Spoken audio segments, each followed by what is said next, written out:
based in Southern California near Temecula, which is about an hour north of San Diego. And glad to have a chance to meet everyone this week. It's been fantastic. I love the synergies in the room and the energy. And I want to make sure I get that out there. I feel honored to have a chance to participate. So. Let's see if you remember my last name. Yeah!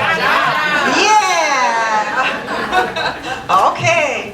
Well, I'm Anna Geagea. I help female founders who wants to scale their businesses and have personal life and family and money and love and success and impact and easy way. So yeah, I'm based in Boston and I'm also a Ukrainian immigrant. Thank you.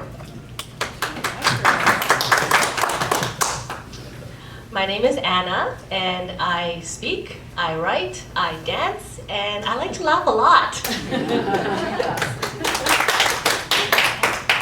I'm Vicki Whirling, a speaker, leadership and life coach, and an author, and a grandma of 3 amazing littles. And I'm excited to be here and share more. You guys know me about the unshakable joy, so.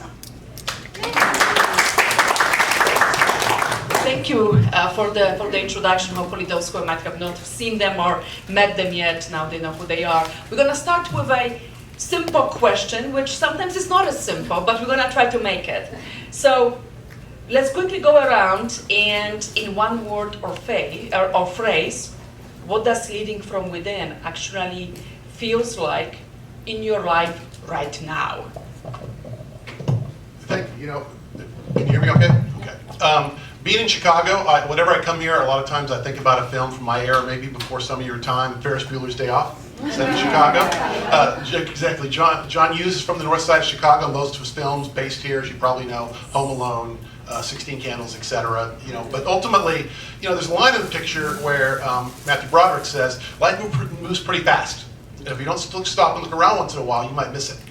And I always think about that when I think about what we do every day. So I guess my answer to the question would be another picture, because I love movies. Robin Williams' picture, Dead Poets Society, with Carpe Diem. I thought that was a fantastic performance. I think that's the best film performance, other than maybe Doubtfire, I would argue. It's pretty impressive as well. That's the film I watched the night after he passed, because I wanted to think about Robin. It was tremendous. But Carpe Diem, seize the day. And it's actually at the end of my book. If you have a chance to pull it up, it's in there. But that's when I was thinking about legacy, and Nicole's presentation earlier and stuff. What's your legacy? Carpe Diem, seizing the day, gives you a chance to build that legacy on a daily basis and get better. And to me, that's what life's all about. And it's also what these conferences are about. Wow, that was amazing. I mean, do I have anything to add? Can you just go on? No, really, guys. I want everyone to think of yourself, even if you do not lead a team now, you are a leader, because if you have become self-aware and you have healed or in the process, or you realize something about mindset, you're automatically a leader, and you have a responsibility. But lead from within, it's not about feeling heavy from this responsibility. It's actually enjoying it and putting your state in the center. And I want to give you scientific explanation to it.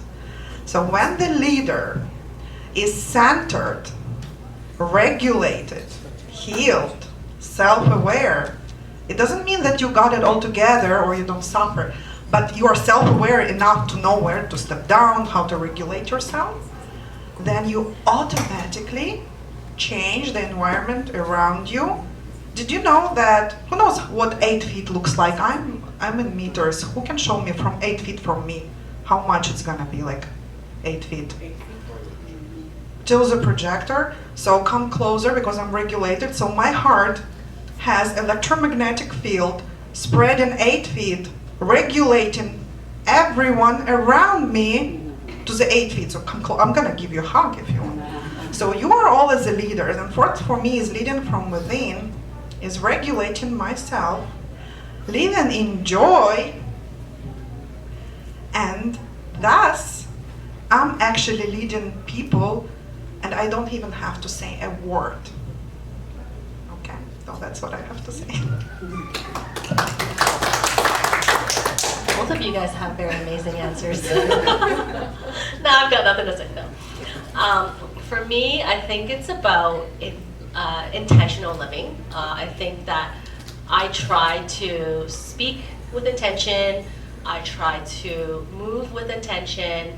I try to understand that my life is for me to make, and my choices every day matter. So, instead of kind of wandering and speaking without purpose, I try to have very intentional conversations with people, because I know that anything that I say, words have power, can uplift, can give life, can give hope to people. And so to me, that's something that I practice every day, and to me that's leading from within. Wonderful, thank you. So yesterday I shared a little bit about the journey that we're all on, and I call it the heart journey. And it's, to me, one of the toughest journeys we ever go on.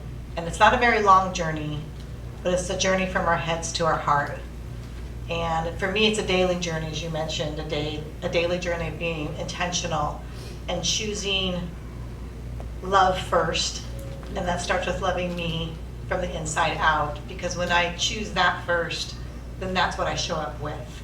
And I feel like I'm a much better leader, person, mom, friend.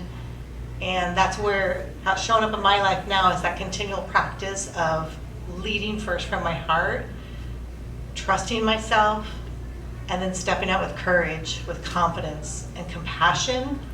I think the world not only needs but deserves a whole lot more compassion, and that's where I choose to lead from. Thank you.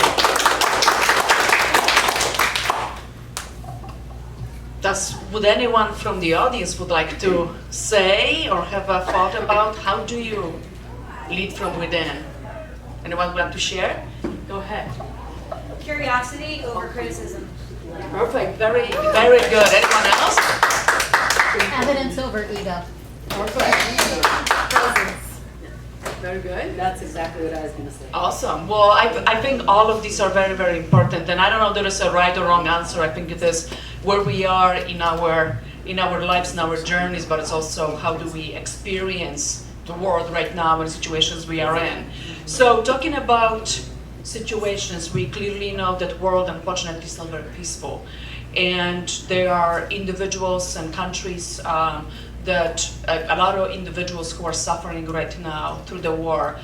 Anna comes from Ukraine, and her and I were sharing a story as she was escaping, as the war started, going to my country, to my home country, to Poland, and she was telling me how she had to leave everything behind. So Anna, this question, hopefully it's okay to ask, but I wanted to specifically ask you how you lived experience through escaping the war to coming then to the United States. How did it change your perspective, and how is it driving the way you are thinking about leadership and supporting others on their journey? Yeah, that's okay to ask this question, and I think we have to ask tough questions because I know a lot of women and men, people from my community, they got stuck because they felt guilty. It's called survivor guilt. Because when you are okay and you're safe and you're like enjoying your life, somehow you have your safety, and then your country is in the war. So how do you live? How do you exist? How do you function? I was in that place as well. I was in a deep depression, and actually people from Poland helped me a lot. They put me out of it. They were inviting me to take care of myself, to have dinner. I said, how I can have dinner and my country is under bombing. My mom is under bomb, literally. It's not like, she literally was under bombing. And that actually helped me to realize something. I cannot physically change the war right now, okay? Like right this second, can I go and do something? No. But can I live the most authentic version, the best version of my life, the most joyful, powerful, impactful version of my life, and change the 8 feet around me? Yes, I can. And fear is contagious. Hate is contagious, but so is joy. And the more of us find this strength to actually find joy and purpose and show up and lead, even though the world is messed up, the more we're gonna do that, the more we're gonna spread this virus of joy and purpose and mindset and all of this nervous system regulation. So there's gonna be no place for war anymore. That's where we're going.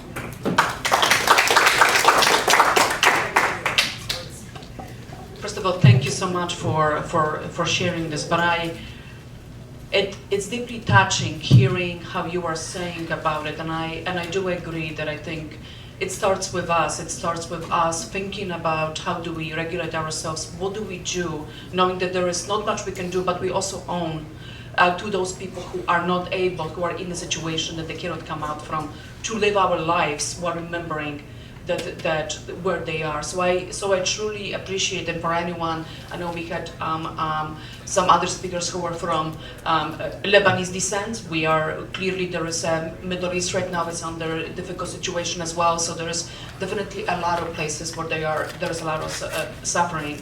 But talking about different crises that individuals might be going through, I want to ask the other three panelists, how do you lead with purpose through crisis? How does it change when you have to navigate, or when you are helping someone navigate a difficult situation that might be quite traumatic? That's a great question. I think ultimately resilience is critical, right? But I think that if you have messaging and clarity in messaging prior to a crisis, I think that enables you to more easily sustain stability through that crisis. And I think that's why messaging is so critically important in terms of vision and where we're going. And I think that's part of the disconnect in the country in general. There's all these various messages, social media, turn on whatever TV channel you want, you think you're right about everything, so they're going to tell you what you want to hear. That, ultimately, that's the disconnect. We aren't able to talk to each other anymore. The statistic earlier, we're so isolated in a world in which communication's never been easier. And I think that resilience requires strength, but it also requires preparation, because all of us are going to fail from time to time. It's how do we deal with that? The example, Michael Jordan is probably the greatest athlete of my adult lifetime, most recognized, whatever else. He didn't make his high school basketball team as a sophomore. He made the junior varsity. And I think the gentleman that beat him out was a friend of his. I think his name was Jerome or Jeremy Smith or something like this. So anyway, when Michael Jordan was playing for the Chicago Bulls professionally, and he won a bunch of titles and achieved a great notoriety still to this day, he checked into every hotel that he checked into under that name. The guy who beat him out on that team. So think about this. Here's a guy who's incredibly successful, and every time he checks into a hotel room, which is a lot, he's reminded him of a time that he failed. And I think that's the kind of thing that, you got to be prepared for that and be able to deal with failure. Failing forward is so critically important in anyone's life, because you show me somebody who's considered a great success, I'll probably be able to find a failure that they had. It's how do they deal with that failure in order to flip the script and allow themselves to succeed. And that's the kind of resilience that I'm talking about. You can make it through difficult times if you're prepared for it before it happens preemptively, and when it does, can you keep your head about you and be the one, combat veterans, right? Doesn't get more dangerous than that. And these are people who sacrifice greatly for us. They're going to be in a tough situation, inevitably. But they're prepared for it ahead of time. And when it gets there, they're going to do whatever they can because they've thought about that moment ahead of time. That's the kind of stability that I'm talking about. Preparation for success. It all happens ahead of the time, in my estimation, if you're going to be successful when it goes down. That's my thought, at least.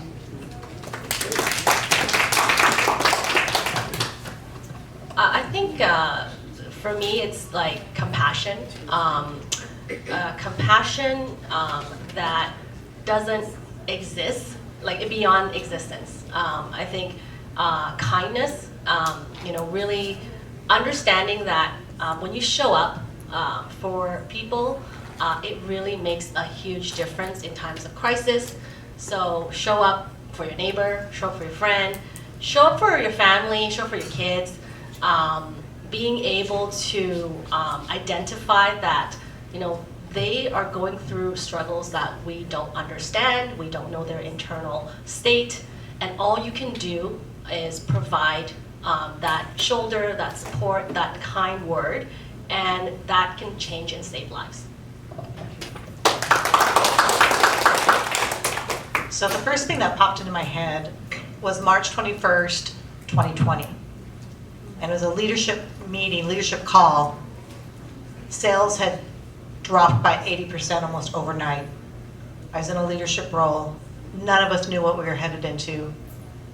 And I remember the feeling of fear that all of us had and uncertainty, but I also remember the extreme compassion that our leaders had. And I think just the ability to stop, to acknowledge, this is hard, this is scary, it's unknown, and provide as much clarity in the communication that we can, and have that compassion and just the assurance that we're going to get through this, we're going to move through this together. We may not have all the answers right now, but I think I remember that day so clearly, and how the humanness in that moment provided a sense of security, if that's the only word I could think of, even though we didn't know where we were headed. So I think in those moments of crisis, being real, being authentic, being honest, steady on your feet, because we know we have to move forward, but we're going to do this together.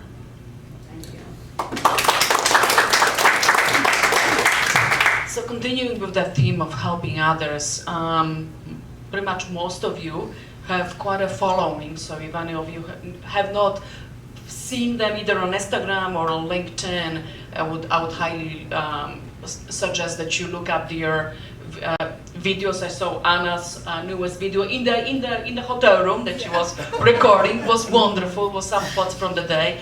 And Bruce and I, we've known each other for a while now. We've done podcasts together, and I've been following him on his journey. But having a following, it's also quite a responsibility, right? We are impacting individuals' lives, and we are setting an example, whether it's an honest discussion about our experiences, whether it's sharing something that is personal, or setting an example of how to react, how to self-regulate, or being self-compassionate in those situations. So I have a quick question for each of you. Knowing that you have such a following and you're carrying that responsibility, how does it feel? Knowing that your posts or your videos might have changed someone's life, and have you received feedback that they were so impactful that they really changed them? You know, it's funny that with social media nowadays, and LinkedIn most notably, which is amazing that it's lasted as long as it has in the area that it's in an area that things switch around a lot. I always assumed when I first signed up back in like 07 that it wasn't going to be here forever, but you do have a following that's there. But it also had the interesting, which is great. You love that. All the connections you can get, the better. You know, so I don't mean to undersell it, but I kind of went through it when I was with Regal. They came to me to write training videos about 20 years ago. And so over 6 months, I wrote 94 pages of script with the help of my team of training videos. And so anyway, right after the election in 04, they called me and they said, look, we want to film the training videos, but we don't want to hire quote-unquote talent because it'll blow the budget. So would you be willing to perform in the training videos? And I paused at the time because I wasn't entirely sure that I wanted to do that, but I literally was at a point where I had the lines from it dancing in my head during dreams at night. Because I'd been writing literally for 6 months. I was seeing a young lady based in Nashville at the time. We literally didn't date for close to 6 months. I don't know why she was still talking to me. But every weekend I was working on the script or whatever else. But what I noticed about it is after that, when the people saw me in the training videos, they treated me totally differently, like I was some big star, which was not the case.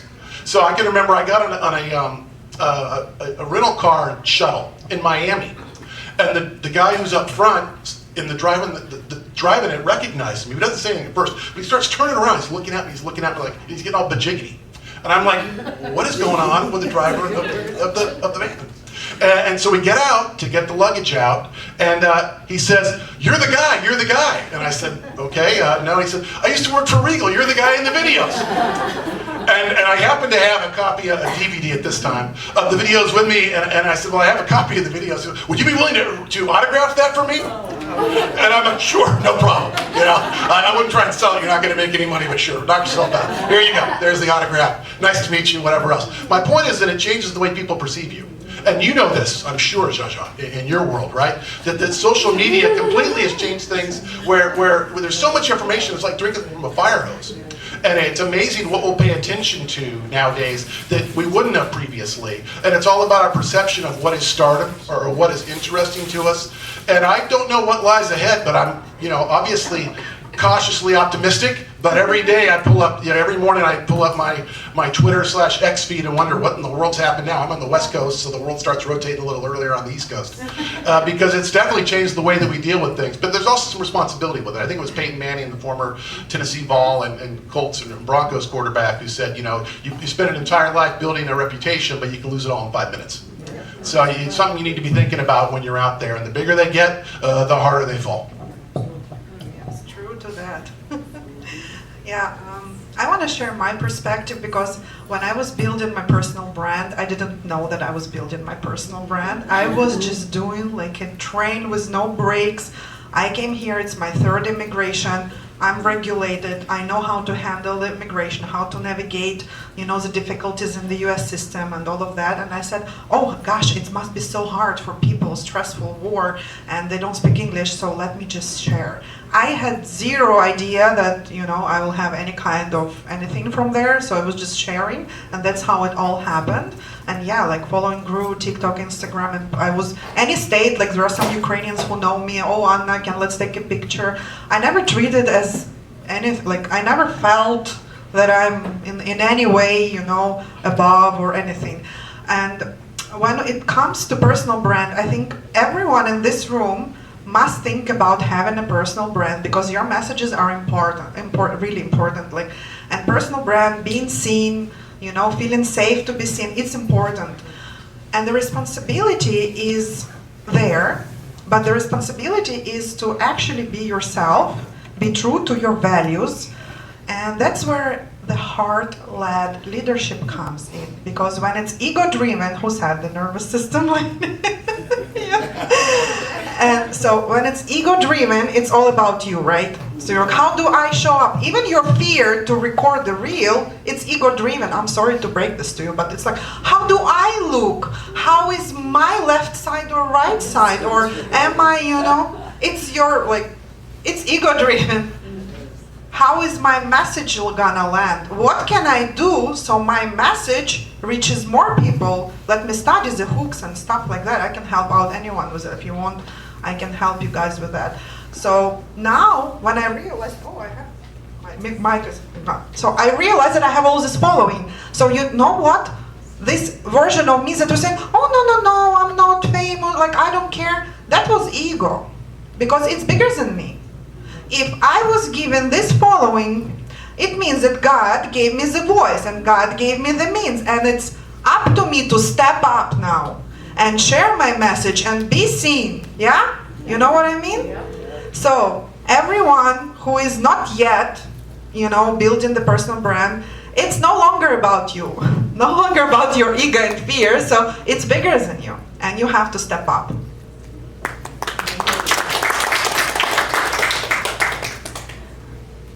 If we don't do a lot of doom scrolling, social media is a very powerful platform for entrepreneurs, businesses, individuals who, like you said, to be seen and have a voice. I think as leaders, I'm a big proponent of being socially responsible and creating and building with purpose, and once again, protecting the people who need protecting. And social media plays a big part in our lives, and the messages that we cascade as leaders also have a massive impact. So if you think about it, social media should really be called socially responsible media. Thank you. So speaking of LinkedIn and being on LinkedIn for a while, for a long time in my career, it was my professional platform. So I kept it very professional, Vicki Whirlin, XYZ for XYZ company. And when I made the transition and fully decided on my business and bet on me and all in, and I changed my header and my bio, I was like, oh my God, here we go. And it was vulnerable, right? Click, and now I'm visible. The positive responses from those who are already connected with me was a reassurance that it's bigger than me now. And it's not about Vicki Whirling, it's about the message I choose to share, the message I was being asked to share. And someone mentioned earlier in their talk about being that ripple. And for me, that's 100% my focus, is to be a positive ripple in the world.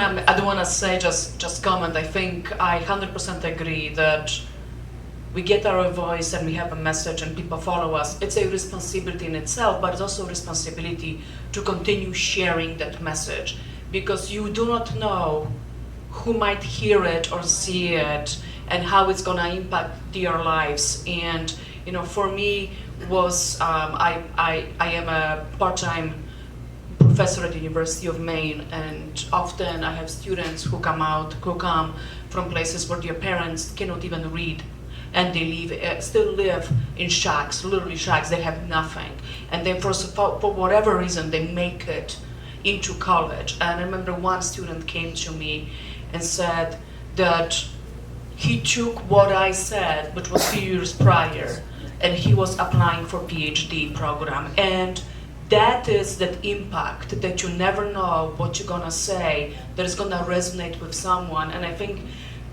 for all of us who have these our stories and we are sharing, this is a bravery and vulnerability, because you do not know. Quite frankly, there's a lot of trolls in the world, and they will try to destroy you or make a comment. But if you look beyond this, you really see that the leadership, that the transformation is not only within us, but it's also what we are giving others to do.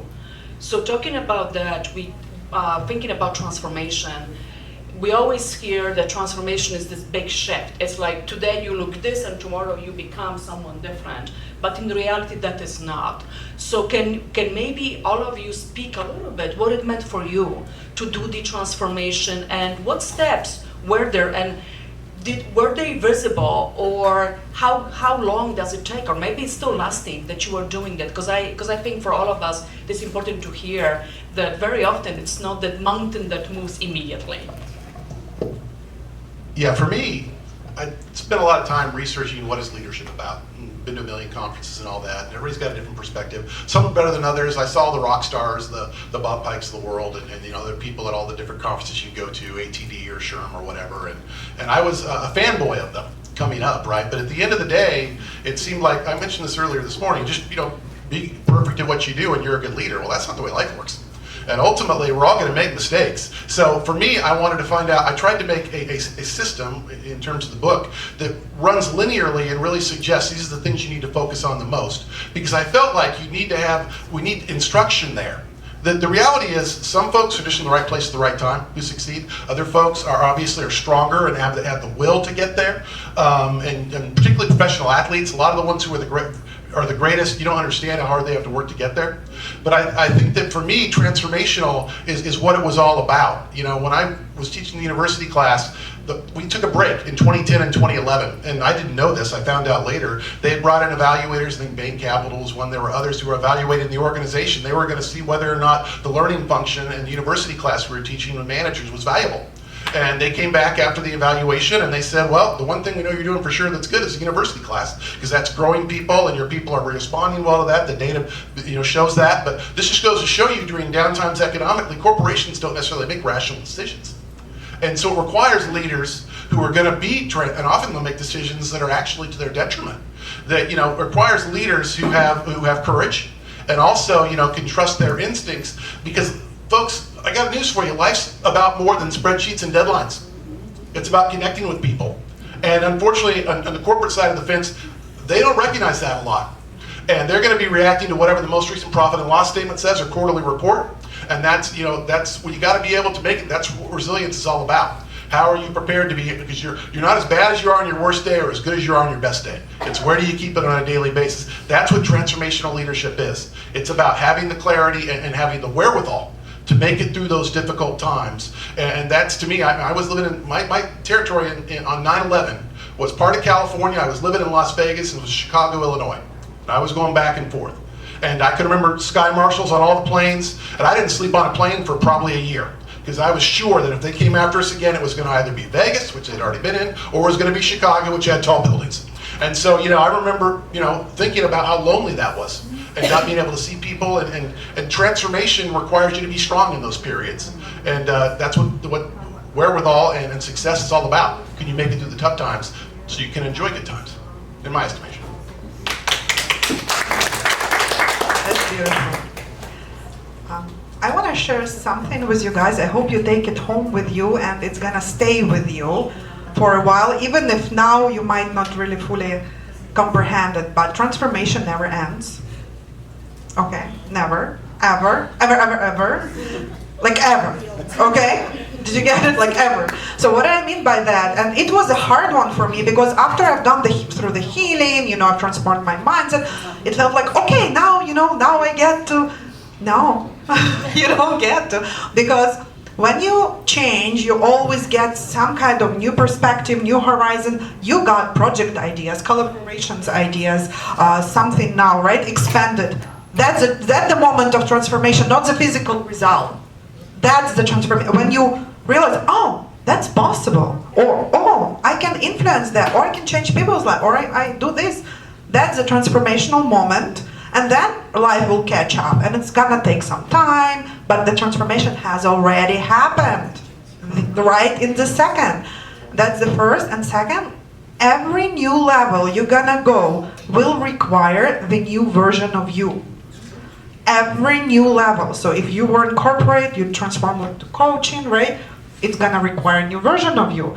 Then you will change, go do something else. It will require a new version of you. So it's a constant transformation. So once you healed, it doesn't mean that you have fully transformed. That it means that now the game is starting, and you're like, oh yeah, I gotta play the game. I can program my autopilot how I want to take me to the next level. But the transformation, it's ongoing. Well said. I think about the phrase, no pain, no gain is real. Because pain and suffering are our best teachers, and the other side of pain and suffering are growth and transformation.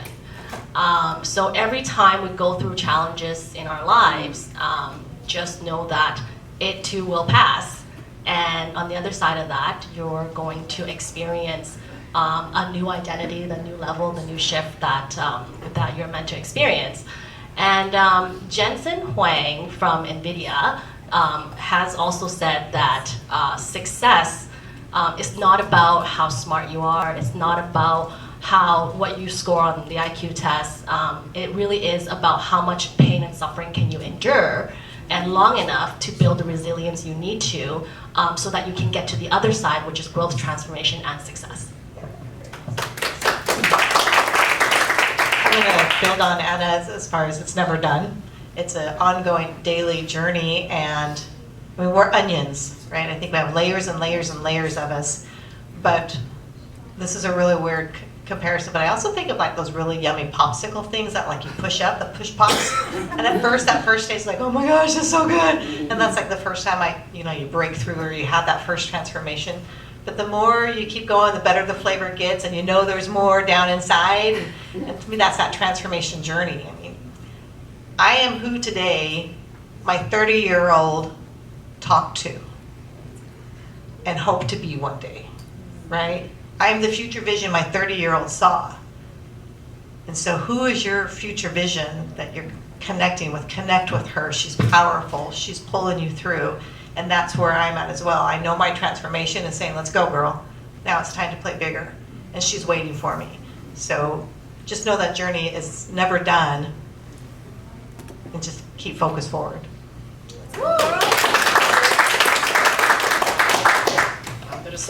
There is a lot of wisdom here, and definitely we all are experiencing that is continuous. There is always a new experience, there is always new people that can impact you, and the journey is never done. And pain and suffering sometimes do teach us, and if anything gives us gratitude for what we have. And I think we keep forgetting sometimes that someone once said, I was watching a video of one Polish psychologist, and she said, if you wake up in the morning, you should be thankful for it, because some people don't. If you have one leg, you should be thankful because someone doesn't. And I think when we are thinking in those very small aspects, we also realize how much responsibility we do have to push ourselves and continue developing and transforming and thinking big, because I think life was given to us to really think about it, because you never know.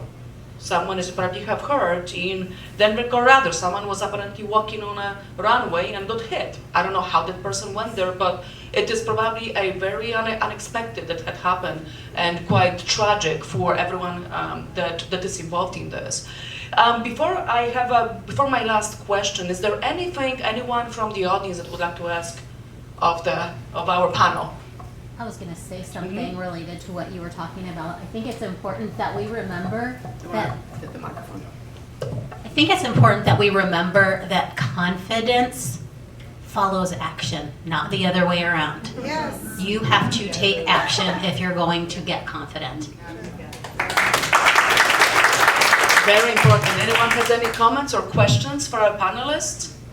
Okay, I'm gonna walk over. Just a follow-up comment to that. Someone once said, how do you deal with all the criticism that you get from, once you go somewhere? They said, I see it as a compliment. Because if you're not doing something, people don't have the opportunity to say anything. As soon as you put yourself out there, someone's always going to have an opinion. It might not always be in your favor, but that just goes to show you that you're putting yourself out there. Thank you. Very, very well said. And I also say is that if you put yourself out there, that criticism, it's actually not only a compliment, but it's actually sometimes there's something that we can learn from it. So as long as we take it in a positive way, we can really improve, and I think that's part of the transformational piece. So as we are wrapping up, since we are almost at 5 o'clock, I have one last question for each of the panelists. What is the most important question you think that nobody is asking about leadership right now? I think culturally, I think the world post-COVID has changed. And I think that we still have some legacy impact from that, because I think it totally changed overnight the way all of us socialize. And social media became a bigger deal. Everybody knew how to stream, which got them additional information, and everything's changed since then. So I think what we're not asking, we're so bombarded with information, we don't have a chance to step back, look down from a 30,000 foot level and say, what have we become? We've lost contact with the basic principles of things. And I think that's certainly true in leadership. It's become this food fight. Anything that comes up, regardless what channel you turn on, right? I mean, we can't agree on anything for some reason. And that's not the world that I grew up in. And I'm not claiming that's anybody's fault per se. Everybody owns part of that. But I was talking, just a minute ago when the water in the restaurant, we have to get back to the point where we can unite and we can come together. This world in general, and the United States specifically, is hungry for good leadership again. And I think we'll look back, whoever that is, and it's got to be somebody, if we're gonna turn this thing around, needs to understand that. You have to put behind you what happened yesterday. And you can't live tomorrow today. So as John Maxwell would say, today leads to a better tomorrow, right? Today matters. And that I think is the basic premise. It's become such a silly conversation in so many ways. We're just arguing tit for tat on everything. That we got to get over all that and see what we've become, because we're better than this. And we need to remember that, in my estimation. Thank you.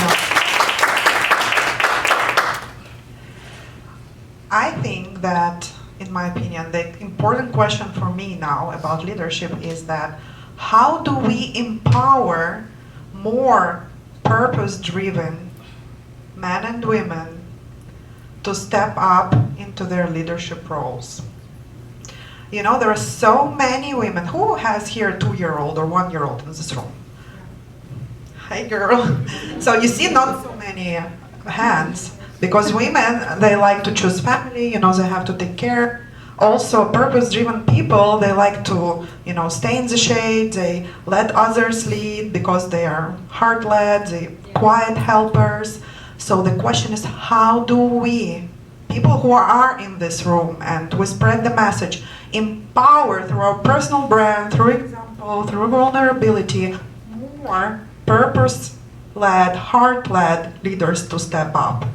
So if they step up and they get their resources, and purpose-driven businesses actually get to the 10%, 50% with the resources, imagine what the world would look like. So that's the question.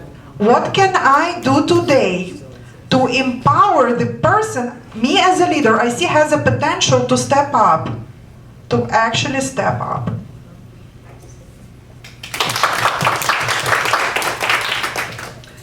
I was in corporate for almost 20 years, so I think about leadership a lot, and I do quite a bit of work in my writing about leadership.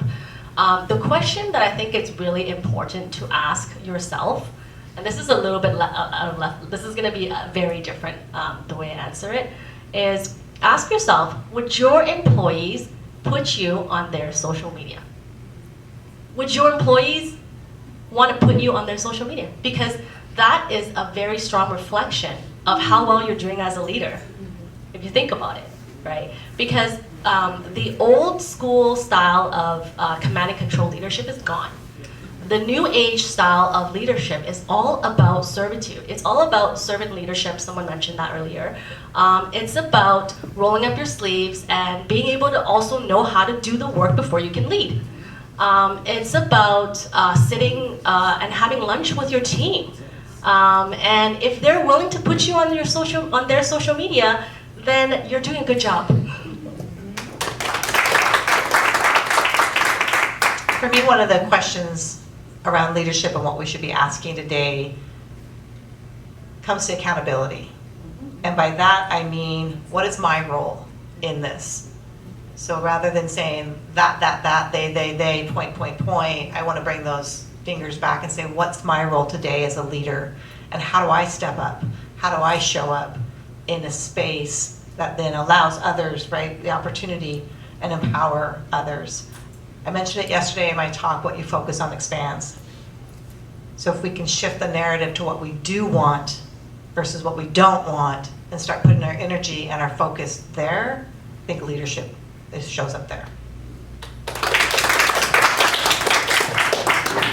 Well, thank you so much for all of the great wisdom that the four of you shared, and just in a parting ways from myself, I think, thinking about, we always talk about the proverbial ladder to be left behind, and that goes back to the accountability.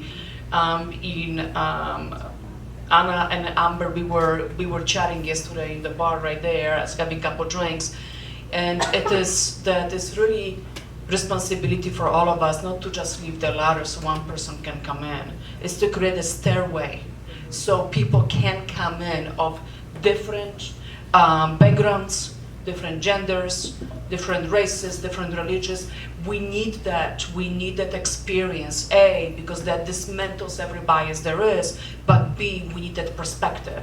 I come from a scientific world, so we say perspective, different citations create innovation. The more perspective you have, the more rounded you have, and the faster the innovation happens. And for me, being in drug development, it's such an important piece, because I want to understand how different patient types, how different segments of patients, how they require to be treated, what are some of their genetic specifications that we have to think about it, and how can we support them at the points where it's there.